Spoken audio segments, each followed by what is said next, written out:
The Sunday Numbers Ritual, a 15-minute weekly review that keeps creators on track. One recurring 15-minute appointment with your own dashboard beats a month of guessing how your storefront is doing.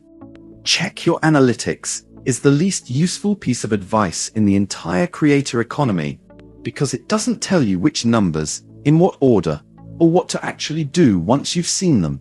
Most creators respond to that advice by opening their dashboard at random moments, usually right after a bad sales day, in a mild panic, glancing at a chart, feeling something between confusion and dread, and closing the tab no wiser than before.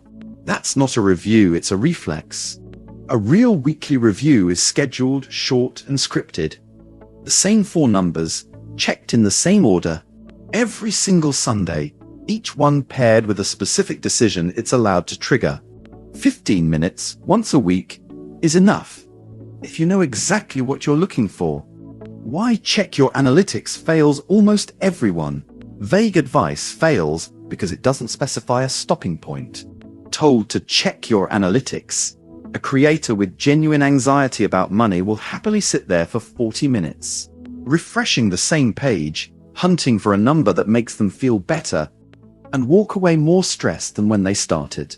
A creator who's avoidant will open the dashboard, see one chart trending the wrong way, and close the laptop entirely rather than look further. Neither outcome produces a decision. Both are what happens when "look at your numbers" isn't paired with a script that says, "Look at exactly these 4 things in this order, and here's what each one means when it moves." The fix isn't more analytics. It's fewer, sharper ones, checked on a fixed schedule you don't renegotiate with yourself every week.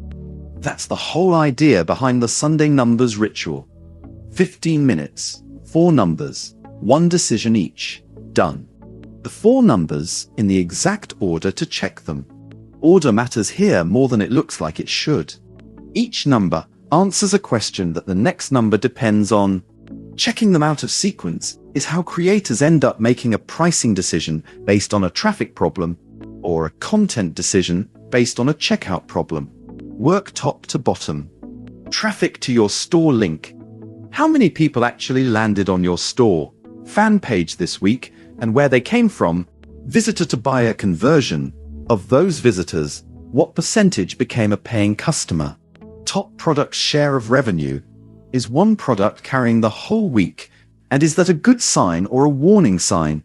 Email list growth. How many new subscribers joined, separate from how many bought? Notice what's missing on purpose. Vanity numbers like follower count or post likes.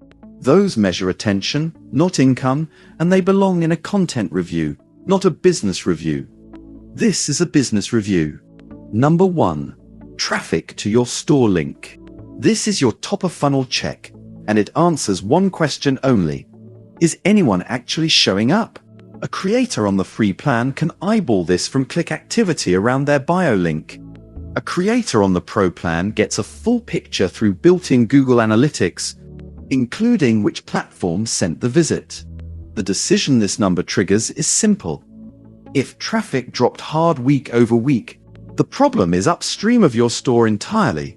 It's a content or posting frequency issue, not a storefront issue, and no amount of tweaking your product page will fix it. If traffic is flat or growing, move to number 2. Number 2. Visitor to buyer conversion. This is the number most creators never calculate, and it's the single most diagnostic one on the list. Take your total sales for the week and divide by your total store visitors. A storefront converting under roughly 1 to 2% usually has a clarity problem on the page itself, unclear pricing, a confusing product lineup, or a cover and headline that don't say what's actually for sale. A storefront converting well above that, even with modest traffic, tells you the page is working and the growth lever is purely traffic, not the store itself. This is the number that should decide whether you spend next week fixing your storefront or fixing your posting schedule. And it's exactly the kind of decision worth testing directly. The blog's checkout speed guides are a good next stop if this number looks weak 2 weeks running. Number 3. Top products revenue share. Look at what percentage of this week's total revenue came from your single best-selling item. There's a healthy range and two unhealthy extremes. If one product is 90% plus of revenue, you're carrying real concentration risk. A single price change, platform hiccup, or content dry spell could gut your whole week. And the decision this triggers is to build or promote a second offer, whether that's a lower-priced lead magnet feeding into the main product or a companion template. If no single product is above roughly 20%, the opposite problem shows up. Nothing is clearly the flagship, which usually means your storefront is cluttered and buyers aren't sure what to click first. The healthy middle, one clear bestseller carrying 40–70% of revenue, with at least one other product doing real work, is what you're aiming to see. Number 4. Email list growth. Last, and often the number that gets skipped entirely. How many people joined your list this week, independent of who bought? This is your future revenue number. Subscribers this week are broadcast recipients next month. If list growth is flat while sales are fine, you're likely living entirely off cold traffic with no way to sell to the same person twice, which is a fragile place to run a business from.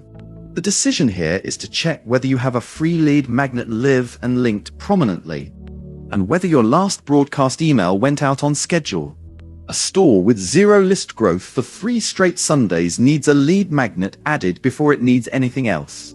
The one decision rule. Each number gets exactly one decision made on the spot before you move to the next number. If you catch yourself thinking, "I'll think about that later," you've broken the ritual. The entire point is that Sunday is when the thinking happens, not a vague someday. Setting up the ritual so it actually sticks. The 4 numbers only matter if the review itself survives contact with a real Sunday, the day you're tired, or traveling, or simply don't feel like it. 3 structural choices make the difference between a ritual that lasts and one that quietly dies in week 3. Pick a fixed time, Sunday 9 a.m. before anything else is on the calendar, and put a recurring reminder on it. Not a mental note. Keep a single running note or spreadsheet with 4 columns, 1 row per week, so you can see trend lines instead of one-off snapshots. Cap the review at 15 minutes with a visible timer. If a number needs deeper digging, schedule that separately rather than letting the ritual balloon. Do the review even in a week with no sales. A 0 sale week checked and logged is more useful than a good week never looked at. Write the one decision from each number down immediately. Don't just think it and move on. A month of guessing feels safer than 15 minutes of looking. It isn't. It's just slower to notice you're wrong. That's really the core insight behind the whole ritual. Skipping a single Sunday costs you nothing you can feel. It's not a missed deadline or an angry customer. But skip it 4 Sundays running, and you've gone a full month making product, pricing, and content decisions on vibes instead of on what your own dashboard is actually telling you. The cost is invisible right up until you finally check and realize you've been promoting a product that quietly stopped converting 3 weeks ago. What this ritual assumes you already have. None of this works without a real storefront generating real numbers in the first place. A creator with no central selling page has no traffic figure to check, no conversion rate to calculate, and no revenue split to analyze, just scattered payment links and DMs, which is a business with no dashboard at all. If that's still where you are, the Sunday ritual isn't your next step. Creating your store is. Once you have one link, store, fan your name, in your bio, funneling every visitor to one page with your digital products, courses, or coaching calls listed, you finally have something worth reviewing every week. Instant delivery on every sale, Stripe or PayPal payouts straight to your own account, and a discount code and broadcast email system built in mean the 4 numbers above aren't abstract. They're sitting in your dashboard waiting for you every Sunday morning. When the ritual reveals a bigger problem. Occasionally the Sunday review surfaces something that isn't a quick fix. Conversion has been sliding for a month. or your top product has been carrying 95% of revenue for 6 weeks straight with no second offer in sight. That's not a sign the ritual failed. It's exactly what it's for. Catching a slow slide in week 3 is a Tuesday afternoon fix.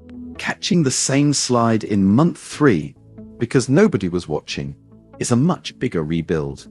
If a number is flashing red 2 or 3 Sundays running, that's the trigger to go deeper than the 15-minute review allows. Pull up the FAQ for setup-level questions, or contact support if something in checkout or delivery looks structurally broken rather than just underperforming. 15 minutes a week is a small price for never again being surprised by your own storefront. The creators who treat their numbers like a Sunday appointment instead of a Tuesday night panic session aren't necessarily working harder than everyone else. They're just making 4 decisions a week instead of 0 on a schedule that never slips. Set the reminder, open store.fan, and give this Sunday the 15 minutes it deserves. Key takeaways. Check 4 numbers, not 40. Traffic to store, visitor to buyer conversion, top product revenue share, and email list growth. Each number gets exactly 1 job. A threshold that triggers 1 specific action. Never a vague keep an eye on it. Do it the same day and time every week. Sunday morning works because nothing is urgent yet, so it becomes a ritual. Not a reaction. Skipping the review doesn't feel costly in the moment, which is exactly why a month of skipped Sundays quietly becomes a stalled storefront. The review only works if there's a real storefront underneath it. The numbers mean nothing without a store fan page generating them in the first place. Start your creator store free at store.fan.